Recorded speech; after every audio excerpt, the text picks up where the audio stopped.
the bill that was passed by the House and the Senate now is signed by the president, commands from Congress with the signature of the president, commands all 6 of the U.S. military services, all 18 of the intelligence agencies, all 32 of the United States Defense Department agencies, and all of the private aerospace corporations that are in possession of any information about the UFOs or the non-human intelligence that's understood to be responsible for the UFOs, orders all of that information to be gathered together over a period of 300 days. They're given basically all from December 22nd, when the bill was passed in its reduced form, the 24-page form.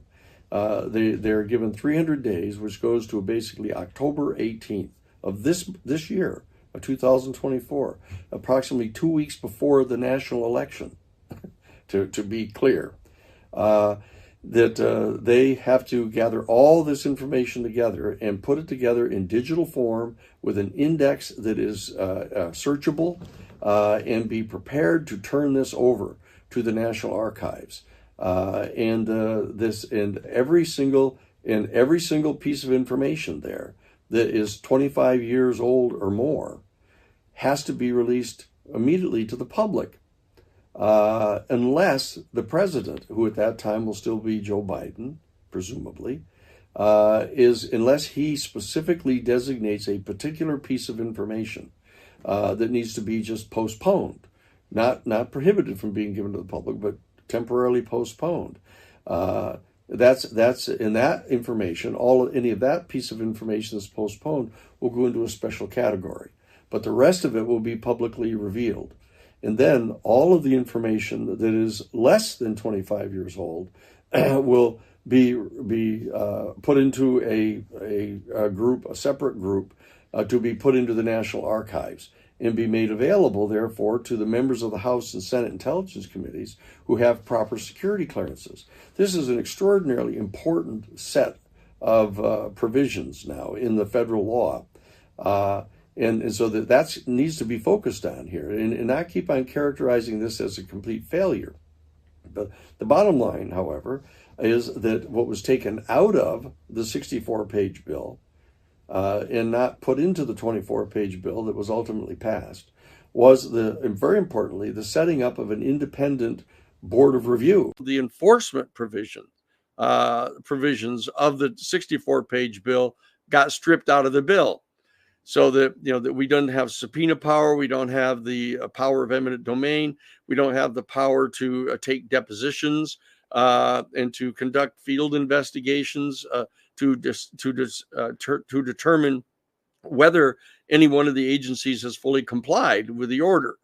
So in the lawyer world, that's a problem. Because their lawyers will always be trying to figure out some way they can weasel around it. Without full enforcement. That's the challenge that we have right now. But the command is there.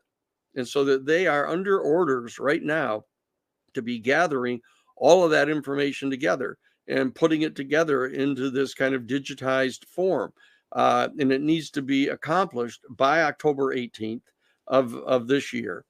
So that clock, that timer is running right now on them.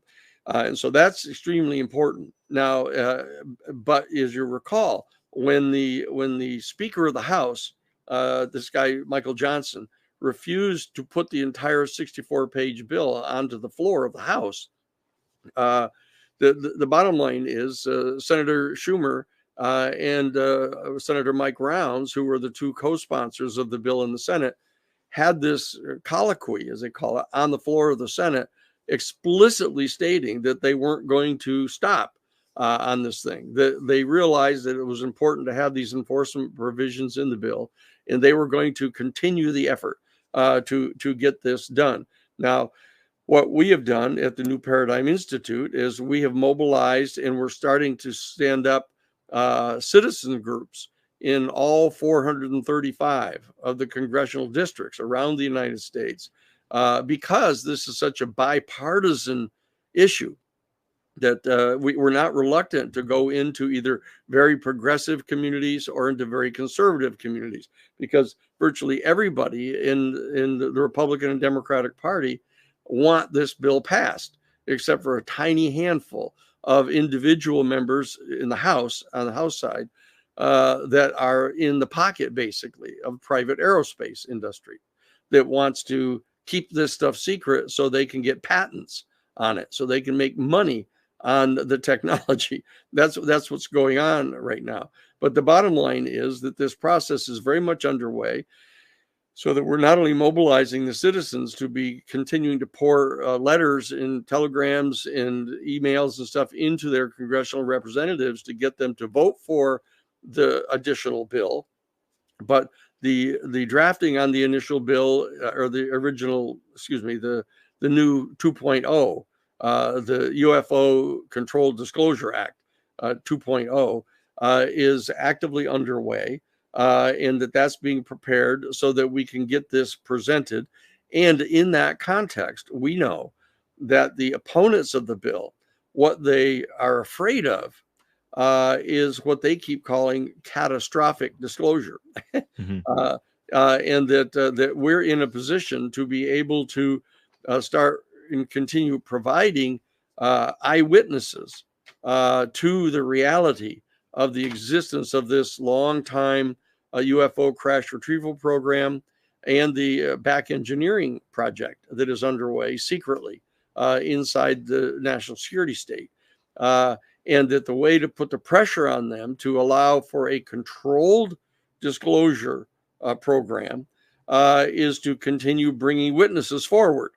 And the best way to bring them forward, of course, is in either a House or Senate public hearing, so that you have people like Colonel Grush who come forward right in full public view, present the information.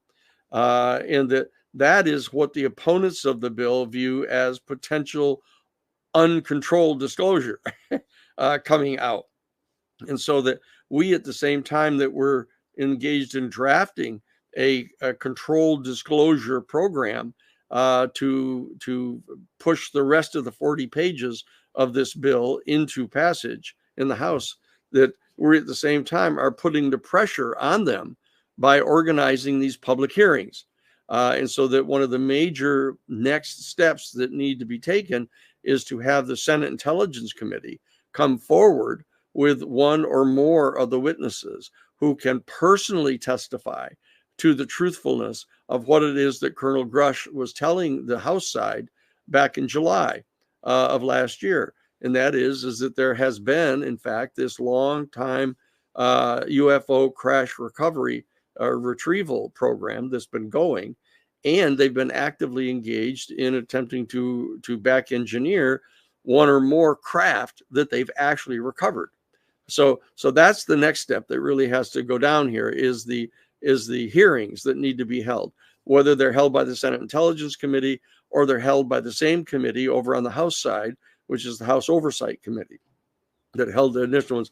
That's what's underway right now. Those multi-tiered tactics of organizing the people on the ground to be demanding these hearings, to actually schedule the hearings, coordinate getting the witnesses provided to those hearings, and at the same time be putting forward a 2.0 draft of the 64-page bill, so that we can put pressure on its opponents to give in and say, okay, let's have the controlled disclosure. If you're going to keep threatening this, what we call, catastrophic disclosure. But as the head of the citizens group that is coordinating this citizen pressure, we're putting the pressure on to have the full disclosure. I mean, that is in fact our legitimate objective.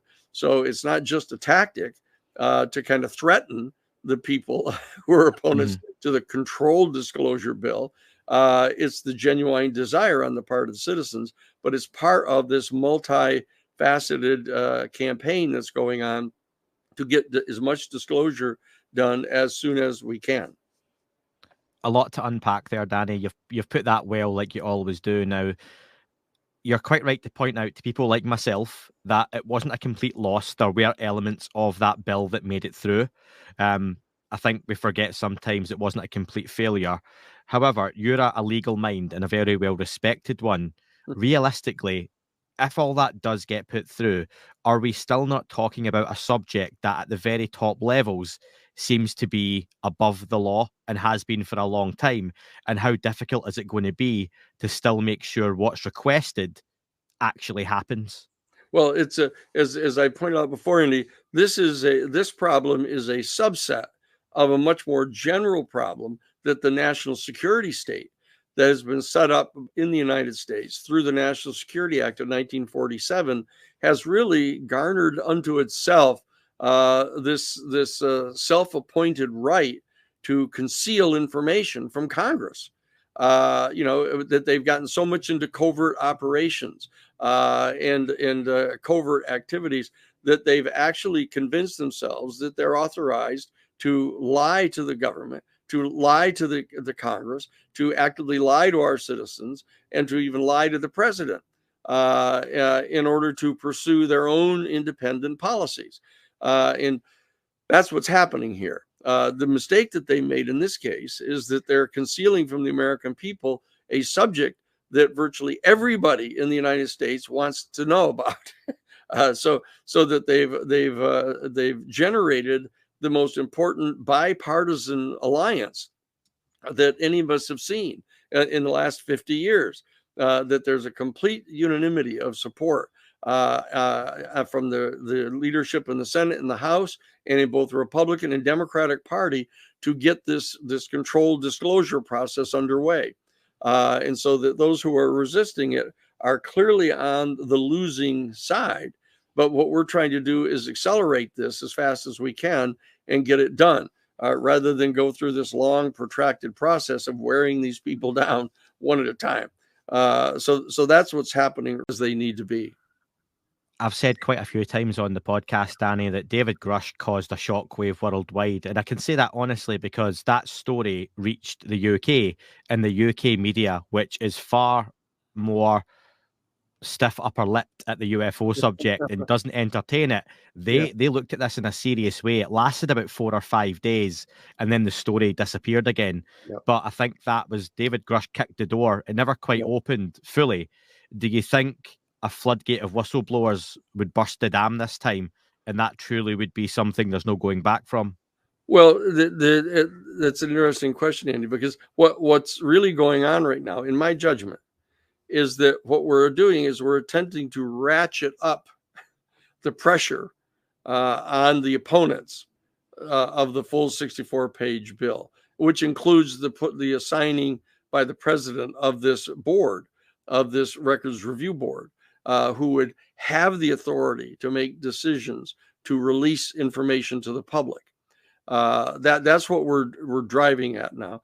We're not trying to have a kind of this explosion of having like 20 or 30 witnesses all come forward at the same time and blow the doors off this thing, because those of us who are involved in the process actually agree with having a controlled disclosure, a carefully coordinated and choreographed disclosure, so that as each new piece of information becomes available, it can be put into context and it can be communicated out to people, so people can step by step become familiar with what it is that we're talking about here. And so people can become acclimated to it. Our institutions can begin to start to take the steps they're going to have to take in order to accommodate themselves to this new reality. So that's what we're in favor of at the New Paradigm Institute. That's what the bill that has been drafted and passed by the Senate proposes. The other side is causing a danger here by saying that they're going to refuse to allow anything to come out unless and until it is catastrophic. And that's a silly position to be taking on their part. And so that, unless we're willing to come forward and start step by step, accelerating the amount of information that's being publicly released, independent of their consent, it doesn't constitute adequate pressure on them to yield. And so that we're not actually proposing bringing all 40 of the witnesses in and presenting them all in one big group to the world and blowing the doors off this thing, because we don't believe that would be a responsible way of handling this information. but we intend to get this done, and that it's going to be whoever is the next president and whoever the senators are and the House members are in the next Congress. It's going to happen during their terms.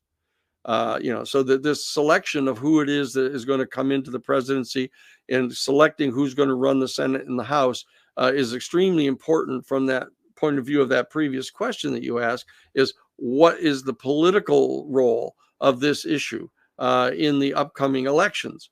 Because we have to make sure that the people that are getting elected this time in November are the ones that are going to be capable of handling this issue responsibly. Some of the statements last time that caught the imagination, not only of the public, but of the politicians who were present at the hearing, things like non-human biologics, Yes. crashed craft that were mentioned. Yes. What sort of statements, given your exposure to the people who may come forward, speaking generally, of course, could we potentially hear along those lines with the next set of whistleblowers? Oh, very, very, very simple. That a person can say, look, I am one of the people, I'm not saying it for myself, I'm saying what they can say is that I am one of the people who was actively involved in the crash retrieval program, and that I was deployed on one or more occasions to an actual site. And what we recovered was, in fact, a non-human extraterrestrial spacecraft, in that we are in possession of it. And I know that we're in possession of it, and I know where it is. Again, I hasten to point out that I'm not saying that I am in that situation. I'm saying this is what they could say, and that would do it. The same thing is true of the people that are involved in the attempt to back engineer it. They need to be able to come and say, I am one of the engineers. I'm one of the people who are the scientists that have been evaluating the technology. I've had my hands on the technology. I know where it is. And they would be willing to detail to the Senate and House Intelligence Committee people primarily, here's what the technology is, and here's where it is. And I know this to my own firsthand personal knowledge. That's the next step that needs to be taken. And realistically, it's in the process of being taken. No, sorry, Danny, I interrupted you there. Right. Realistically, can those statements be made in a public setting? Well, they've got to be made in a private setting first. I mean, just the way that things work in the Senate and the House, they've got to be said, and then they've got to be verified. So the Senate staff and the House intelligence staff would have to take the steps to say, okay, good, this person is exactly who they say they are. Their credentials are all confirmed. They have corroborating witnesses who can confirm the validity of what they're saying. And once that gets done, then I imagine what's going to happen, of course, is that the Senate Intelligence Committee people will reach out to the House Oversight Committee people and share this information with them, and they'll go sit down with Mike Johnson and say, look, here's what you got coming if you don't sign on to this bill. If you don't sign on to this bill to establish the controlled disclosure process so we can bring these witnesses to the review board and have the review board work with them to figure out what the plan is by means of which we're going to roll this information out. If you don't do that, then these people are going to be brought forward by the Senate Intelligence Committee, and they're going to be presented publicly. So that knowing how Washington, D.C. works, that kind of inside sharing of information is what has to happen here, so that we have to be able to present the people to the members of the Senate Intelligence Committee. They need to confirm it. Then they need to share it with the House Oversight Committee people. And then a collective decision needs to be made between the two of them, which of those two committees are willing to come forward with the information publicly. And once they've made a decision that they're willing to do it, that willingness needs to get conveyed to the House leadership so that they get up off this thing, and agree to the full 2.0 bill, so that we can get back to having the board in place. Our New Paradigm Institute can get back into nominating people to the president for that board, and that board can start hiring the staff and making the concrete decisions they need to make, ideally sometime between now and October, so that they can be prepared to accept all this information and start their work on determining how much of this needs to be made public. from what you've said so far, there's a lot of positivity, a lot of potential. There are options on the table, and there's a well thought out process. So I'm going to ask you to humor me here Yes. and consider a worst case scenario that politically the interest in this topic goes away and cools off completely. It's no longer an option on the table to have hearings, whistleblowers, and whatnot come forward in that setting. What would the plan be then for the disclosure movement? It would, the New Paradigm Institute would work to bring forward these people publicly. That's, I mean, if we can't get the constitutional institutions of our government to perform their constitutional duties, then the citizens would have to take over. And that's what we'll do. We will move forward, and the Institute is developing the capacity to do that, and to provide the kind of aggressive legal defense that those witnesses would need to have then, because the institutions would then retaliate against them, if they go outside of the shop. But we're prepared to do that. And they need to know that. And that's one of the reasons I think why I've been the one that's been asked to head up this citizens group, because people tend to trust us, that we've done this in the past. In the Pentagon Papers, the Iran-Contra case, the Karen Silkwood case, we've done these cases in the past where we have demonstrated that the citizens are in fact capable of getting this information and making it public. And that we're willing to try to get the institutions of government to respond constitutionally and do their job, which a lot of people view as a little bit naive still, that we still have as much trust as we do in the institutions.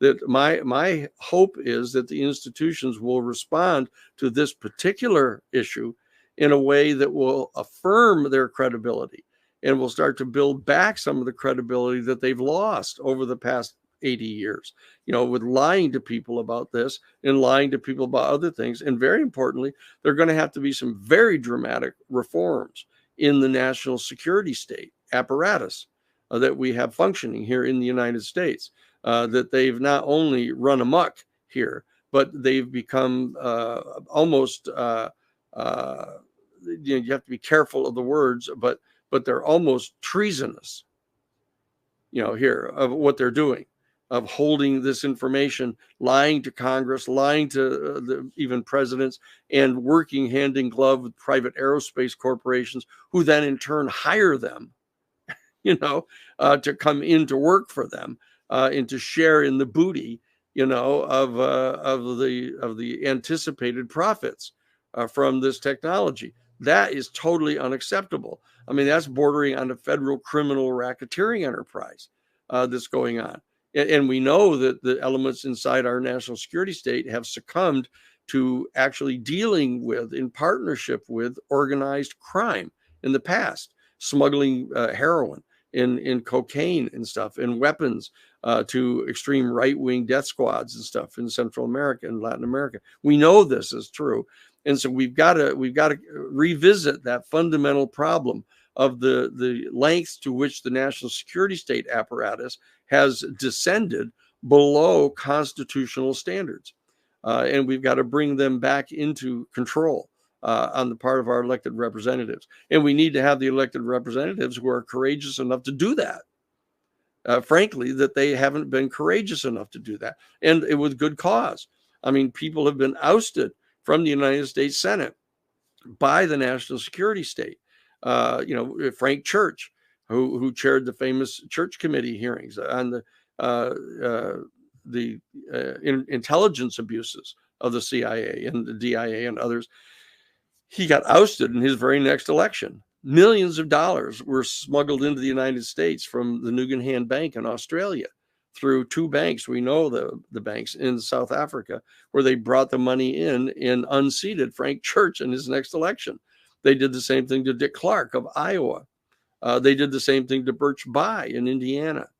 They attempted to do the same thing to Alan Cranston, the senator from California. The people who opposed their fascist policies, have actually been targeted and removed from office. We know that Senator Durenberger from Minnesota, that when we shared information with him and he went onto the floor of the Senate demanding public hearings into the off-the-shelf enterprise of Theodore Shackley, who was the director of covert operations worldwide for the CIA, that when he demanded an investigation of those, 3 Spanish-speaking men showed up at his home that next night and put a gun in the mouth of his wife, threatened to kill her and the whole family if he didn't withdraw his. We know what they're capable of, okay? And so do the whistleblowers. And so that we need to understand the seriousness of the problem that we've got here in the United States. That we're living here in the United States in what really amounts to what was Rome, back in the 500 years ago or more, actually. No, but the bottom line is it's an authoritarian, hierarchical, secretive element, an elite that is trying to take over control of our United States government. And that and some people believe they've already gotten control of it. I don't believe that they've secured that hold yet. And I think there's still time to do something about it. And I think this issue of the UFO issue is an absolutely perfect candidate for us to focus on and say, look, there's such a huge unanimity of support for getting this information revealed to the world, and that this group is involved in this kind of craven activity of trying to preserve private ownership of the technology by aerospace corporations that will later hire them and share the booty with them. That they've gotten to that point where they are vulnerable now. And that what we need to do is to take our full opportunity to confront this national security state, and to back them off and to reform them in the context of our getting this information made public to the rest of the world. Danny, let's just carry on. A lot to get through. Stephen asks a good question. He asks, does Danny think that what is happening now with disclosure is really a battle between the gatekeepers and the public, or is it a battle between factions of the gatekeepers that has become partially public? It's the latter. There's no doubt. It's a battle between the gatekeepers and the people inside the governmental circles that have gotten fed up with this, and that they're trying to get more of the information out. But it's important to remember that the people that are inside the government that are trying to get out more information about the UFO issue themselves are not fans of releasing all of it. And that they, in my judgment, probably would keep more of it secret than they should.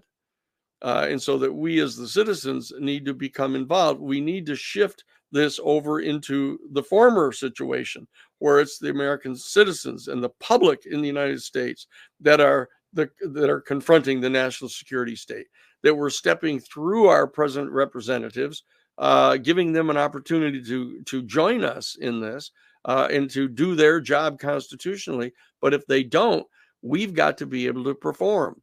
That's what the New Paradigm Institute is here for, is to do the actual disclosure ourselves, to develop the kind of levels of confidence in the whistleblowers themselves, and to be able to convince them that we're capable of protecting them and their future careers.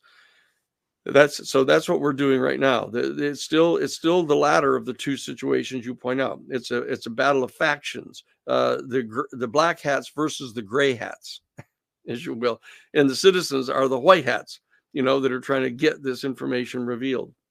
And the New Paradigm Institute represents the white hats, but we're in dialogue and in negotiations with the black hats through the offices of the gray hats.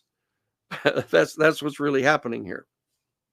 Do you think there's a strong chance then, if things do go your way, the New Paradigm Institute gets to push forward what it's hoping to do, that those factions just become even more splintered as a disclosure movement happens? I know, speaking to people like Richard Dolan, Bryce Zabel, co-authored the book After Disclosure together, there's a lot of talk about, there would be new types of insurances would come out. There would be people in the military suing for past, discretions, being dismissed wrongly. There would be people even going to the far side of things, would then be looking at getting insured against abductions. That would all become a part of daily life before you even get into new technologies that all of a sudden private aerospace companies suddenly come into the possession of and can start releasing to a public for profit. All that's got to be considered as well, hasn't it? Well, that's one of the challenges, Andy, is that all of those kind of issues ought to be being addressed right now. That we ought to be solving those kind of problems and answering those kind of questions, but the people are still declining to engage in that activity. They're still at the kind of they think that there's a dam here. That since the government officials haven't quite officially acknowledged the whole reality of this thing, that they're busy doing something else. Everybody's busy doing things other than that, than answering these questions. That's one of the things the New Paradigm Institute is devoted to doing, is leaning forward and seeing what these questions really are and try to get these things answered now. So that we're reaching out to a number of the law school professors, deans of various law schools, trying to get law review articles written about how we're going to come to grips with these things. We're working with people, that reaching out to other people in the different universities, in the different fields of philosophy and theology and economics and geopolitics, that we're trying to get people to move into a mindset where they're actually working at answering these questions without being ridiculed. The long time, 75-year effort on the part of the national security state to shame people, to threaten people, to ruin their careers if they tried to deal with these things professionally, it still has effect. There's still lingering effects of that kind of long-term program. And so that what we've got to do is try to get through that and move into the actual process of answering these questions, which and what we're doing is we're trying to recruit different factions from inside the national security state, from inside the Congress, from inside the political parties. We're trying to recruit them to become participants with the citizens in this activity, so that we're actually both empowering our constitutional structures, but we're also empowering our citizens to push back against the national security state people, so that we have a team that's ever growing, so that by the time we get to succeed in this, virtually all the people will be on our side, except for that really insulated group that we will have cornered and identified. And then you get to the question of, what type of amnesty are you going to grant to them? What kind of immunity might you grant to them in order to get them to come forward and provide more information, so that we can solve this problem in its full range of implications? So that's the answer to this, is that we're trying to empower the citizens to become the people who are confronting the national security state directly, in alliance with all of our constitutional structures and as many of the factions as we can recruit. A question from Mikey. Mikey asks, he wants me to push you on a previous statement you've made on various shows and podcasts, Danny, around the people in the know being aware of around 5 or 6 ET species, yes. Separate different species. He wants you to elaborate, how do you know, or how do we know there are 5 or 6 different species? What is it that's differentiating them? Well, what we have is, in addition to the work that we've been doing through the New Paradigm Institute, that has been in operation basically since I got retained by Lou Elizondo. And Lou Elizondo has come forward, and he and Chris Mellon and Grush and some of the others from inside have been making inside information available to us that's kind of got an official imprimatur. There's thousands of interviews of people that have had direct contact with actual occupants of these vehicles, and it's something that none of the government institutions want to talk about right now. You even sitting down talking face to face with any one of the senators that is very much in favor of revealing whether or not there's been a crash retrieval program or not. Excuse me.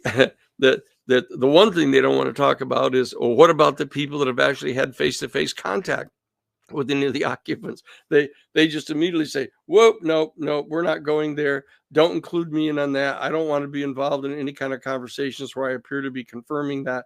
And so that we're into a different package of information here. And that is that, for example, we have here at the New Paradigm Institute numerous direct, real-time, live interviews of people who are recounting the details of their personal face-to-face contacts and are investigating each of those to make sure that they're credible.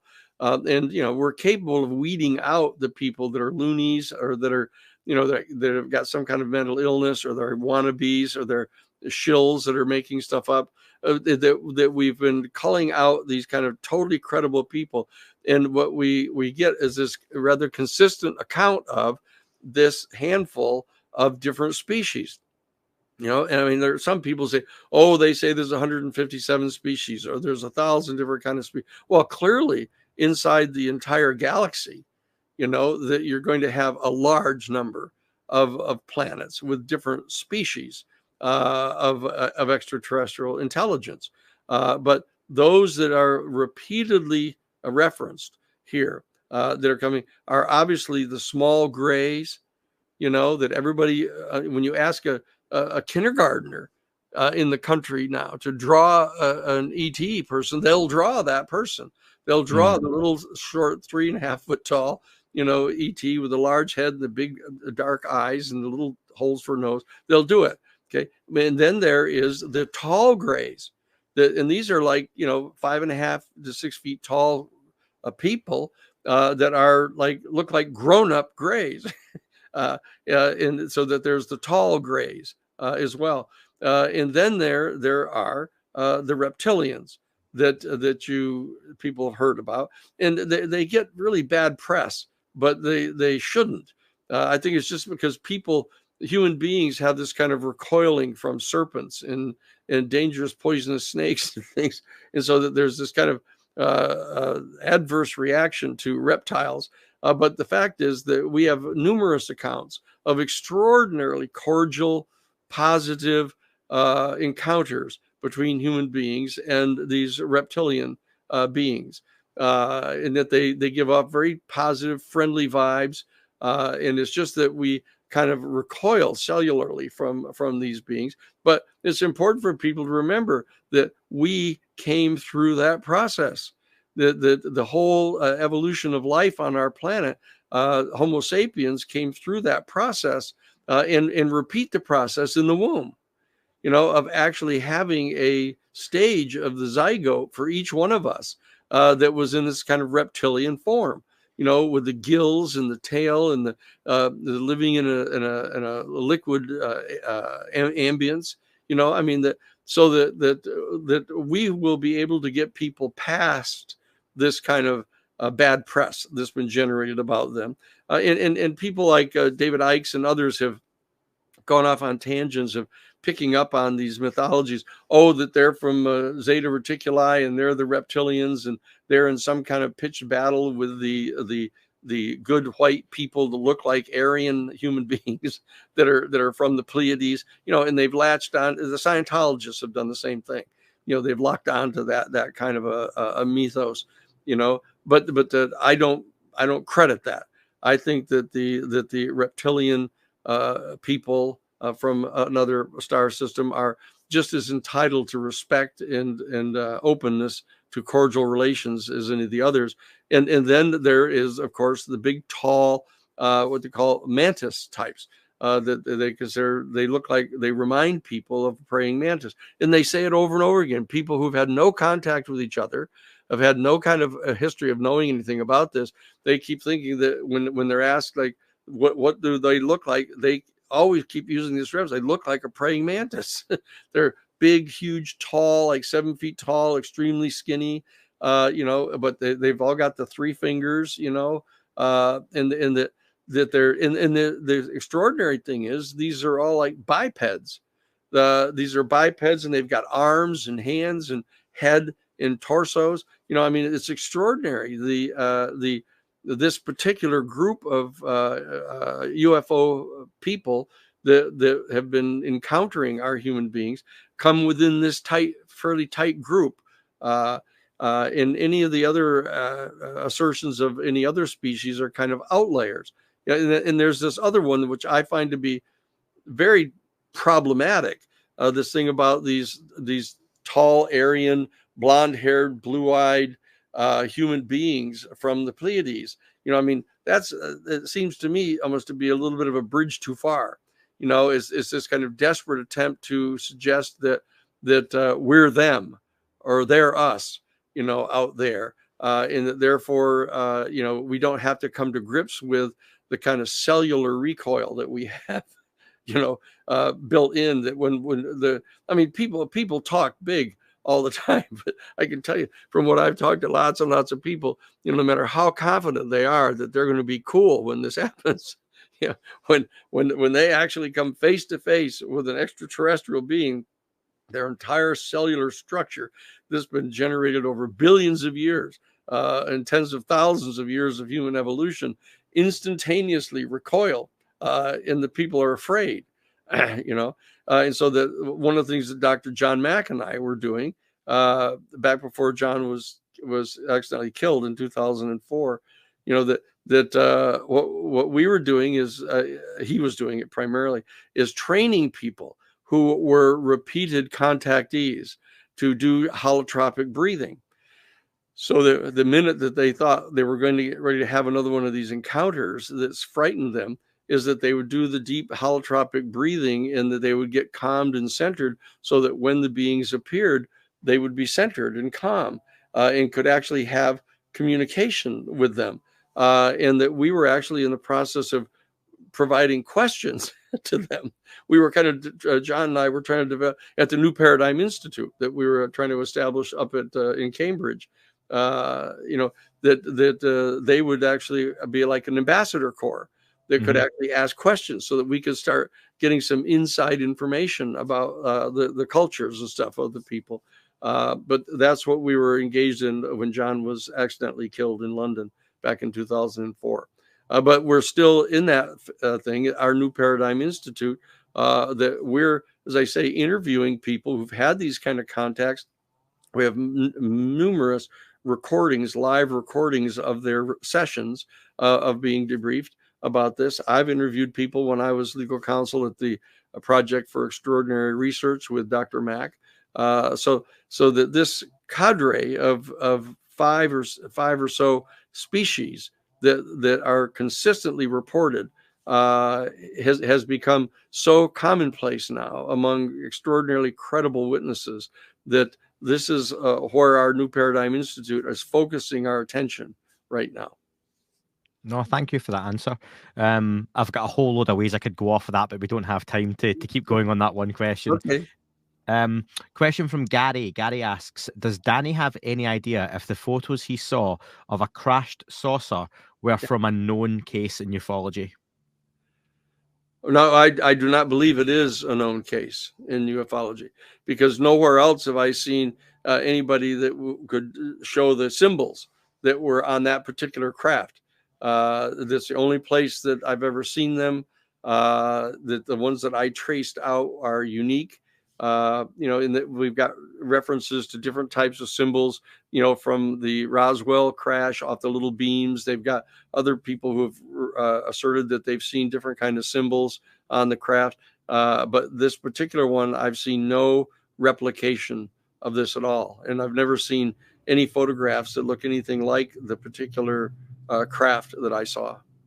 I mean, except that it was rather classic. I mean, it was, as I say, it had skidded across this field. You've probably heard me talk about, it skidded across this field that had the snow, and it had plowed up the dirt, and it was stuck in the side of the embankment. So it was I've heard of cases like that where they've skidded through fields and hit into some kind of a embankment, and they're stuck at some kind of an angle. I've heard of a few of those, but any of those that I've ever seen photographs of or drawings, renditions of those have not been the one that I saw. if anyone wants more information on the background of that, I suggest you check out the interview with Danny I done a few months back. Just search it in the podcast feed and you'll find more info, or any other interview Danny's done on. I suggest you go and find those too. Stephen asks, can you ask Danny if he knows if President Carter got the talk from the CIA, which left him crying? That one I've had that.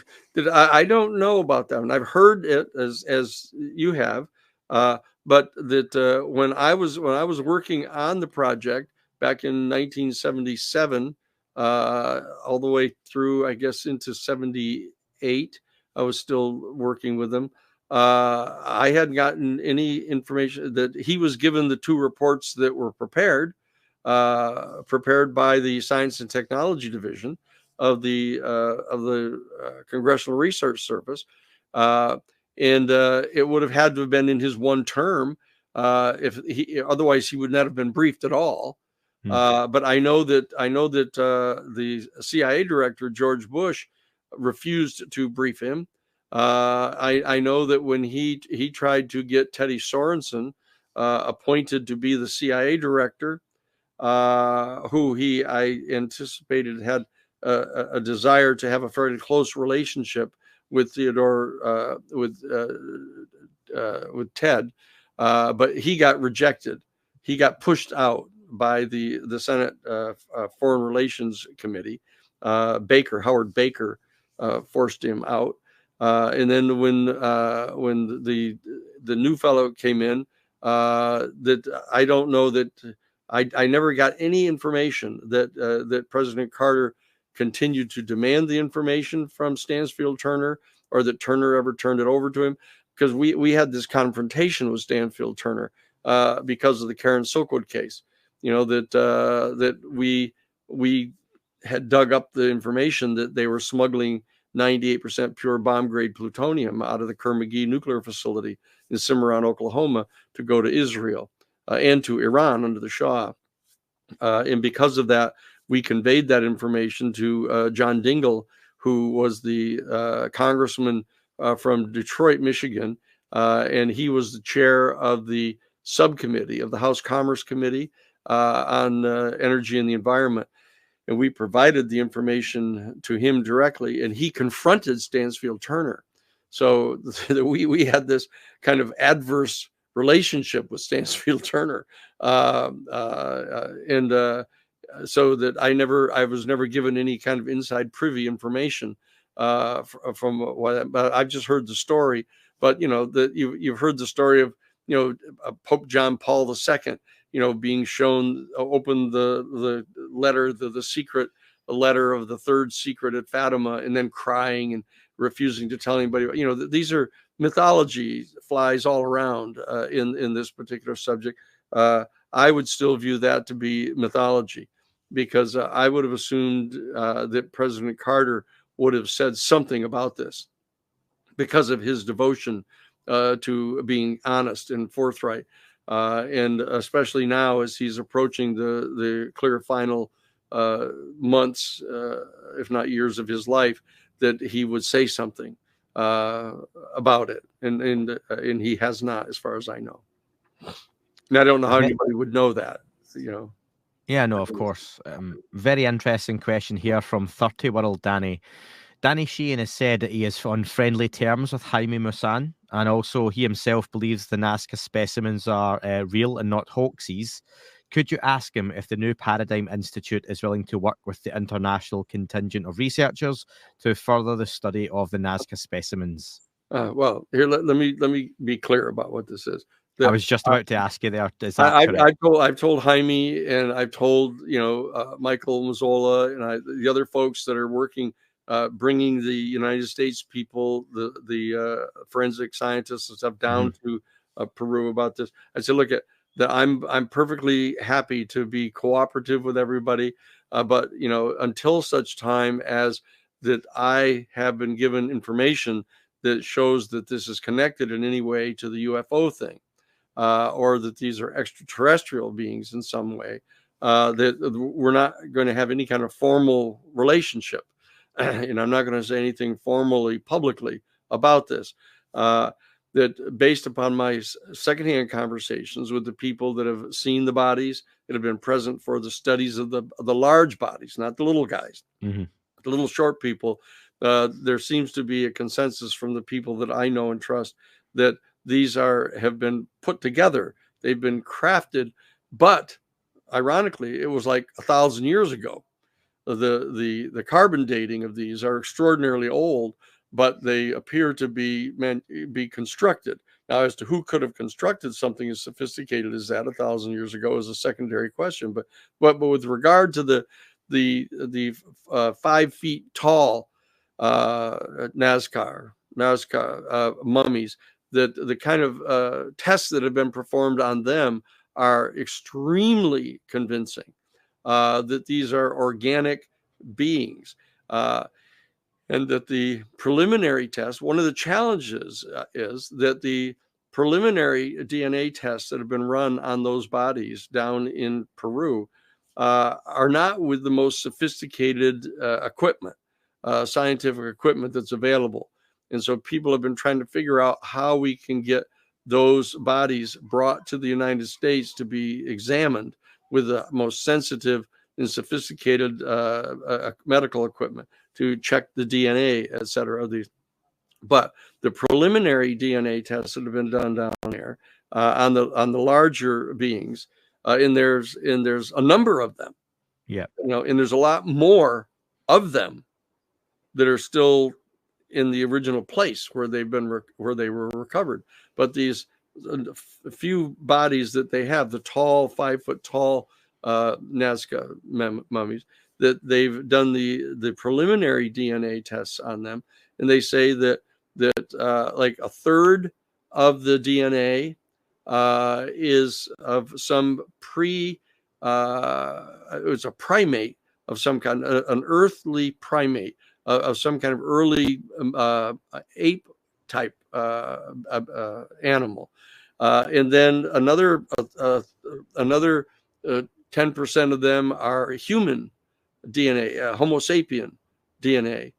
But then there's another 70% of them or something that is completely unknown.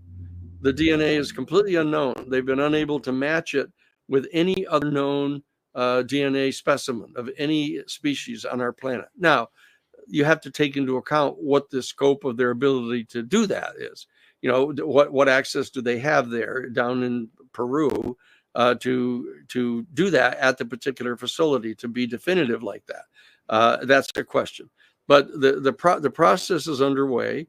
That some people are more inclined to believe that they're UFO related or ET related than others. But that I keep counseling people to be very careful about this. You don't want to discredit the entire UFO ET movement for disclosure that's underway right now by getting out on a limb on something like that, and then having it sawed off behind you.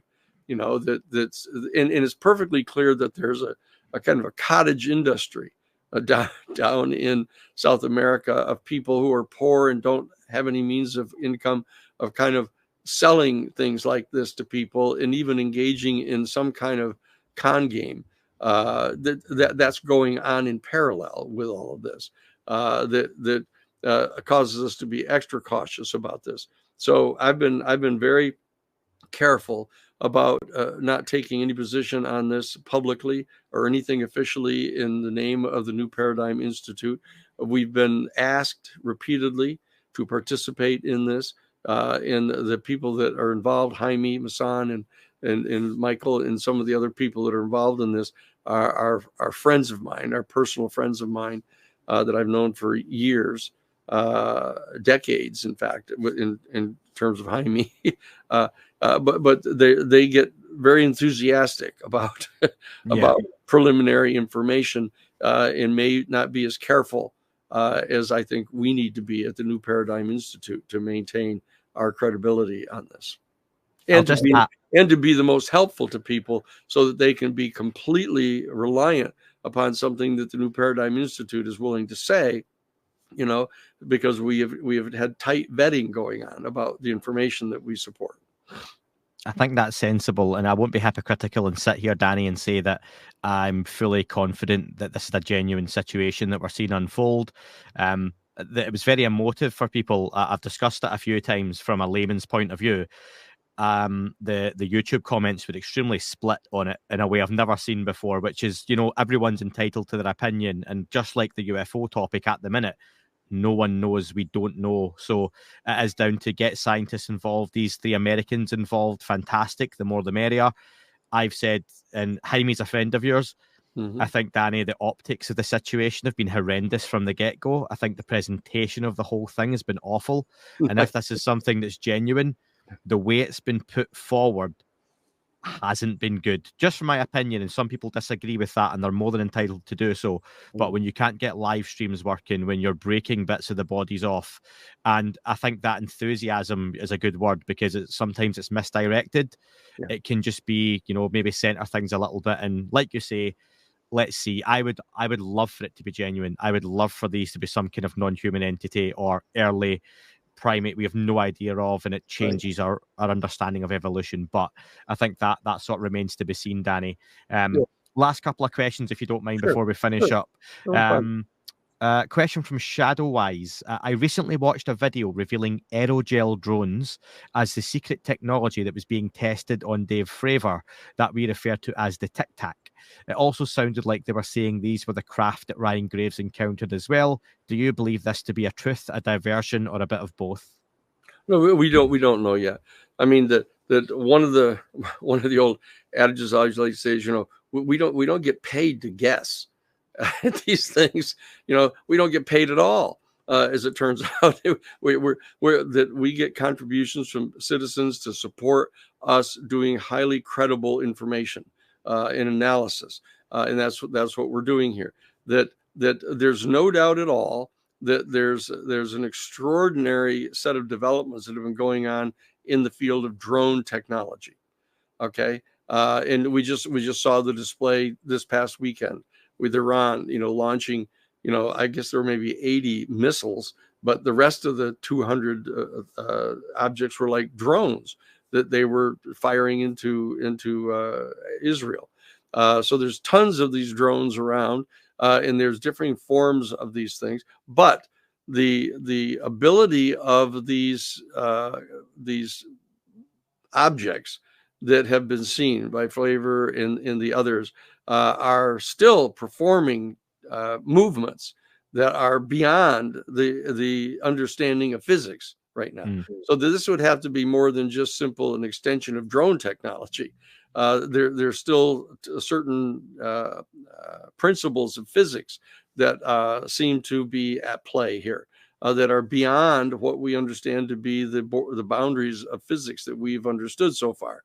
So it's not likely that it's just a regular drone that's somehow been souped up with some additional technology.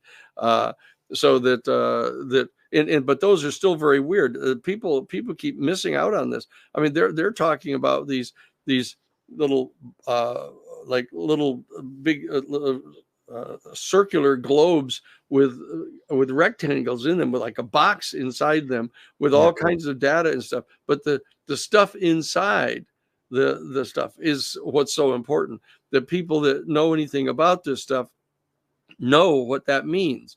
That the images that are inside some of those orbs in the little rectangles, the box that's inside them, it's some kind of special symbols that mean something to some people, and they're trying to study those things right now to see what those things are all about. But I don't think that that's any kind of traditional technology that those guys have been running into. But that's the cubes, inside of spheres. That's right. They're cubes inside of spheres.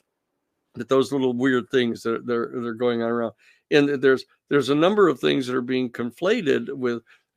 I'm primarily focused, and I know the New Paradigm Institute, on the classic UFOs. The classic UFOs are the saucers, that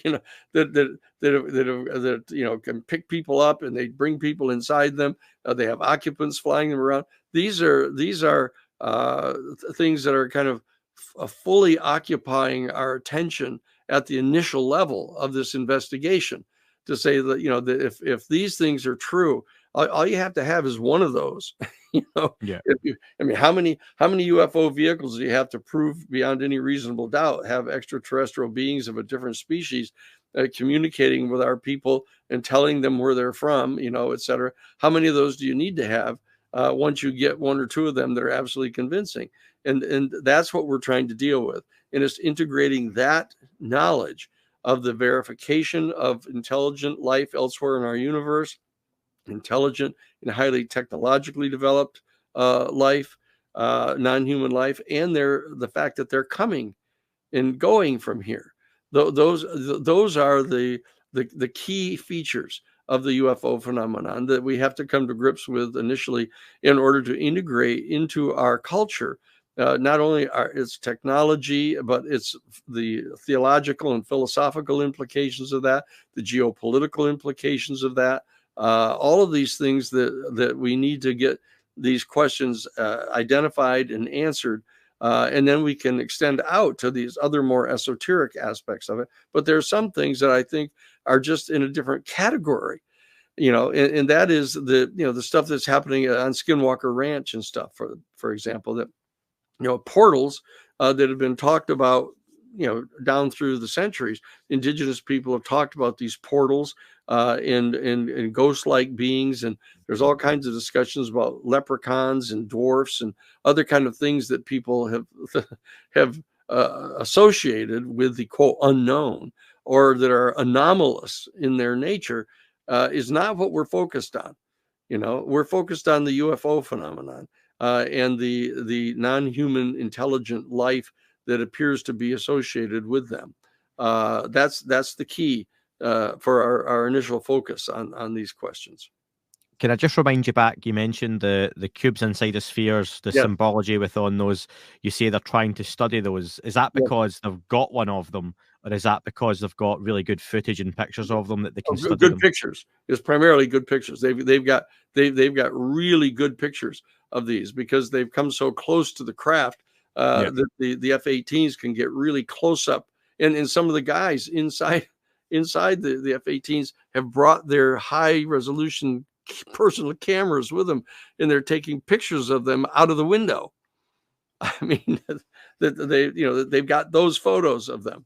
They're not just the gun camera photo, but I mean actual, Nikon photographs of those things right up close to the craft.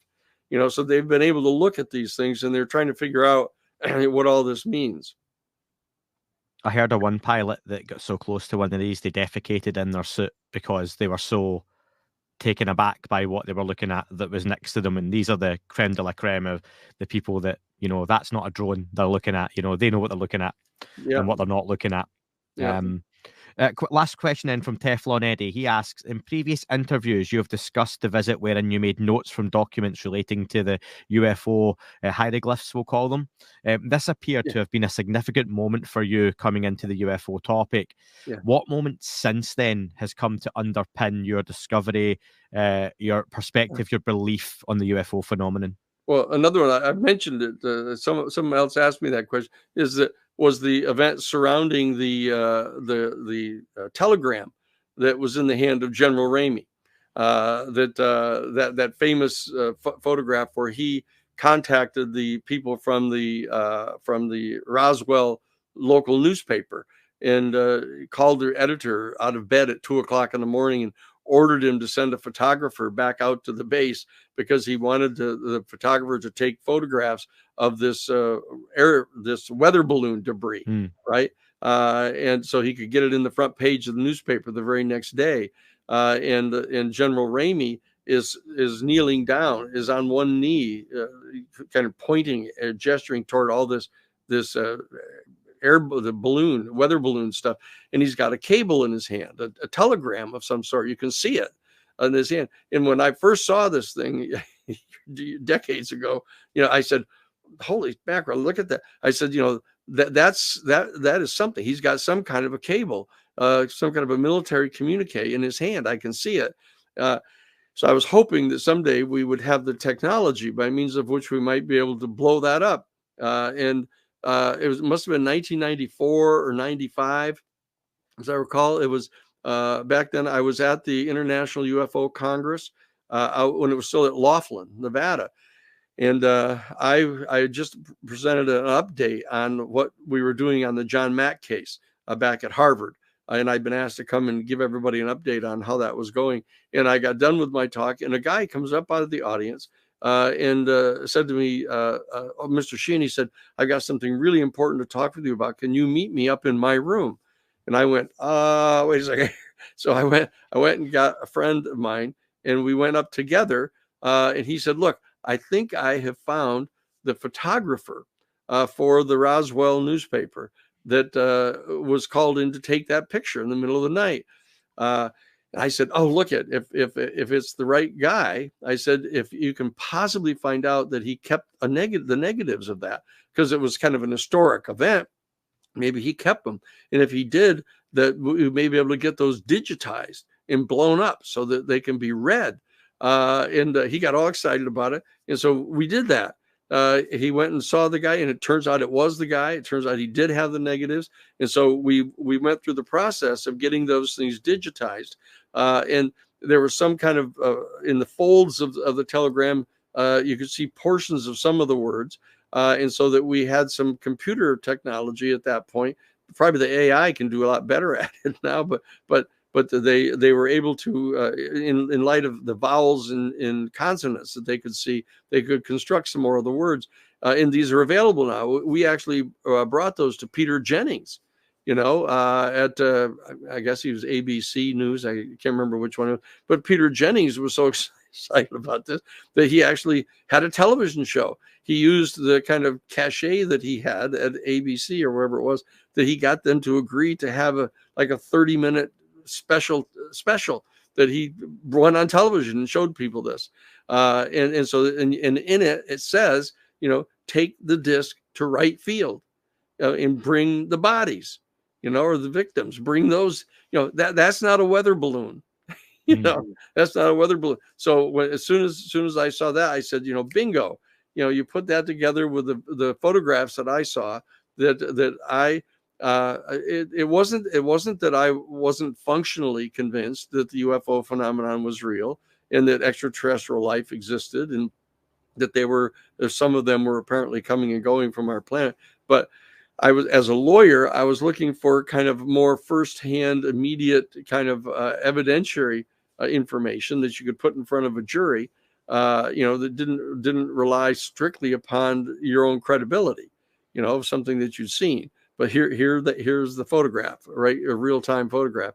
And so those are the two things. And then in addition to the kind of people that I interviewed, that when I was interviewing people through the Project for Extraordinary Experience Research at Cambridge with John Mack, that even though I could filter through a lot of the people that may be a little bit unbalanced or emotional, or not emotional, but a little unbalanced, and I would not place a lot of credibility on them, but there were other people that were extraordinarily convincing witnesses that were very real and very credible. So I started to assemble individual stories of direct contact that people had had, and I continued to do that when I got asked by Stephen Greer to be the legal counsel for the Disclosure Project. He had done numerous interviews with people, and so I was vetting through those people to find out who I thought were the most credible people. I got to do the same thing again in 2013 with Steve Bassett in the citizens hearings we had with the former senator and former Congress people that were on a panel that were listening to those witnesses. So I've acquired lots and lots of detailed information, a lot of firsthand witnesses that I've talked to, et cetera. But those two events, the photographs in the classified portion of Project Blue Book that I saw in the spring of 1977, and the photographs of the cable that was in the hand of General Ramey, are two of the major issues that I can cite as direct kind of admissible evidence that have persuaded me that this is true. I want to finish with one last question directed for you at you, Danny, because so many people, including myself, ask you questions relating to other people or things you're involved in. And I want to ask you, you're a constant in the UFO topic over the decades for many people. You've been involved, I think in the extremes, people would use Stephen Greer to Lou Elizondo, That's and right. so much in between, various different groups and factions or whatever you want to call them. For you, has that ever, or does it ever get overwhelming to be so involved in so much and be kind of pulled from pillar to post in that way? No, no, not at all. I've been very blessed. I mean, I was able to get a full scholarship to go to Harvard College. My father was the first Sheehan man in our family that ever even graduated from high school. So I got to go to Harvard College and study foreign policy under Henry Kissinger. I got to study sociology under Reisman and all of these folks. Got to go to Harvard Law School and study constitutional law under Lawrence Tribe, in international law under Louis Sohn. And I was the chief research assistant to Professor Jerome Cohen on international law at Harvard. And so I've been blessed.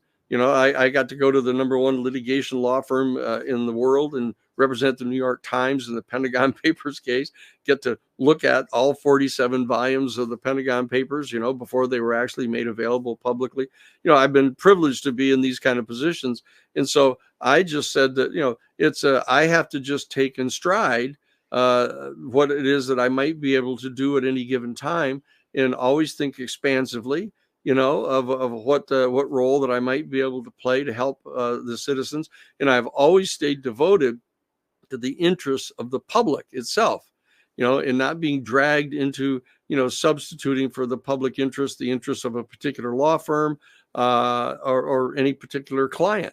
I've told every single client I've ever represented, I've always said, look, that I'm going to be representing you for free for public interest. And so it's the public interest that we're really representing here. So we need to have this understanding at the top of this thing that I'm not here just to get you money, or to settle something and have them give you a bunch of money and have you go away.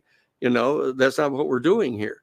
This is a different type of legal representation. I view myself as a people's advocate and a public interest advocate. So I'm not surprised by the fact that I get contacted by people who share that desire to have information available to the public.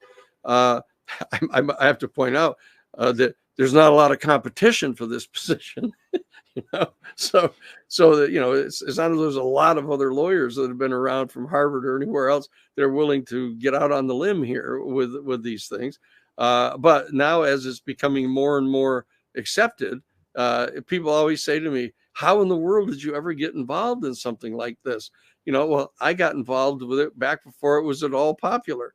It was still this total outlier, on these things. And I've been willing to do that and to exercise what I thought was good judgment as to what I thought was going to one day become more and more central to people's decision making about our country. And this is one of those things, probably the primary one. I've always known that this is going to become central to readjusting our entire human perspective on where we are in the universe. And it has very intense theological and philosophical implications for our human family. And I couldn't think of anything more interesting or important to devote my life to. And so, I'm perfectly happy doing this. I literally get out of bed each morning going, okay, oh boy, here we go. We get to pursue it, whether it's, proving that the Israelis are getting nuclear weapons grade material in the Kara Silkwood case and get them to stop doing that, or to stop, the reckless building of more and more of these private nuclear power plants that are threatening entire states with blowing up and killing everybody, or to stop the smuggling of weapons and stuff to these right-wing death squads in South America. I mean, even when I stop and look back on these cases, say, holy shit, these are really interesting cases, and like almost any lawyer would want to be involved in them if there was no risk involved at the very beginning.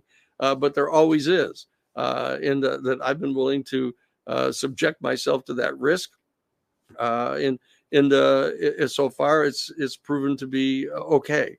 That And I've developed, I think, an ability to distinguish people when they're telling you the truth and when they aren't, to not fall for it, and so I'm blessed to be able to get to do this. And I'm very privileged to get to talk with people such as yourself, Andy, and the people who listen to your show and help share the information. And it imposes an important obligation on me to be careful and credible, and make sure that our new institute is adequately funded so that we can maintain staffs and we can fulfill people's expectations of us. And so far we're doing okay. Well, Danny, there are